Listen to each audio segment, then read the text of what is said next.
सत्ता की मजबूरी का हो, जब गठबंधन भ्रष्टाचार की नीयत से हो, जब गठबंधन परिवारवाद की नीति पर आधारित हो, जब गठबंधन जातिवाद और क्षेत्रवाद को ध्यान में रखकर किया गया हो, तो वो गठबंधन देश का बहुत नुकसान करता है।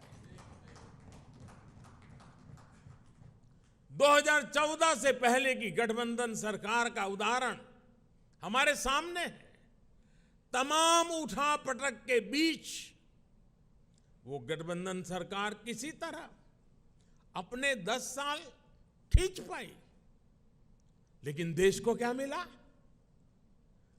प्राइम मिनिस्टर के ऊपर भी एक आला कमान, पॉलिसी पैरालिसिस, निर्णय लेने में अक्षमता, भांति। तस्वीरें आप देखिए। सुधाकर दास हमारे साथ फोन लाइन पर इस वक्त हमारे संवाददाता मौजूद हैं। और सुधाकर, बेहद ही अहम बात सभी को संबोधित करते हुए इस वक्त गृह मंत्री अमित शाह इन तस्वीरों में दिखाई दे रहे हैं। प्रधानमंत्री नरेंद्र मोदी भी, क्या खबर है?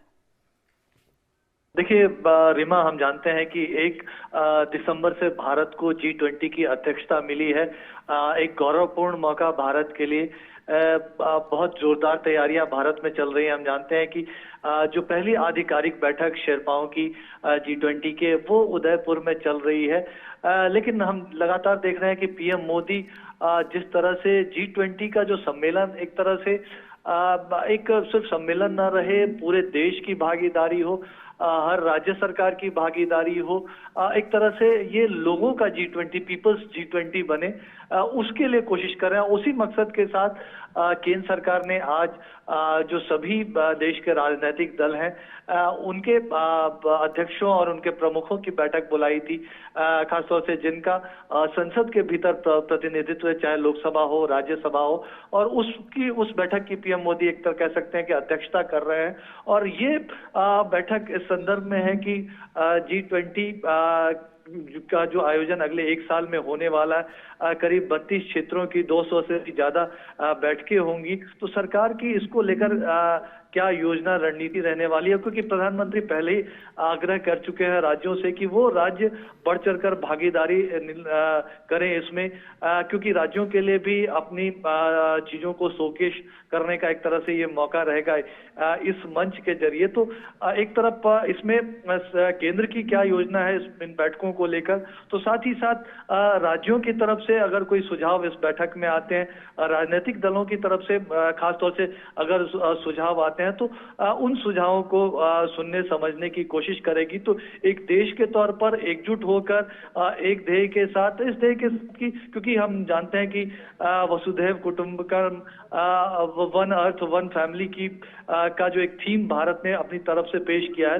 तो उस थीम के साथ आगे बढ़ते हुए, तो अब तस्वीरों में भी देख सकती हैं कि पीएम मोदी के अलावा गृह मंत्री अमित शाह, विदेश मंत्री एस जयशंकर हो, संसदीय कार्य मंत्री हो, वित्त मंत्री हो, पीयूष गोयल जो राज्यसभा में विपक्ष के नेता हैं, इसके अलावा जो तमाम जो सीनियर लीडर्स हैं, विभिन्न राजनीतिक दलों के अध्यक्ष हैं, वो इन बैठकों में नजर आ रहे हैं।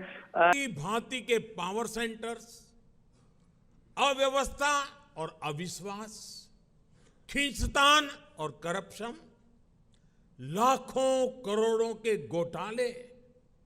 आपको याद होगा, जब भी पिछली सरकार के कुशासन पर सवाल उठते थे, तो गठबंधन की मजबूरियां गिनाई जाती थी। बहाना एक ही, गठबंधन के कारण। क्रेडिट लेने के लिए तो हर कोई आगे आता था, लेकिन जैसे ही कुछ गड़बड़ होती थी, तुरंत अपने सहयोगियों पर दोष मढ़ दिया जाता था।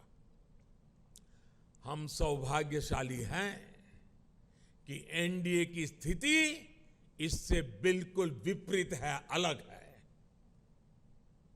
हमारे लिए गठबंधन मजबूरी का नहीं, बल्कि मजबूती का माध्यम है। एनडीए कोएलिशन कंपल्सन्स का नहीं बल्कि कोलिशन कॉन्ट्रीब्यूशंस का प्रतीक है।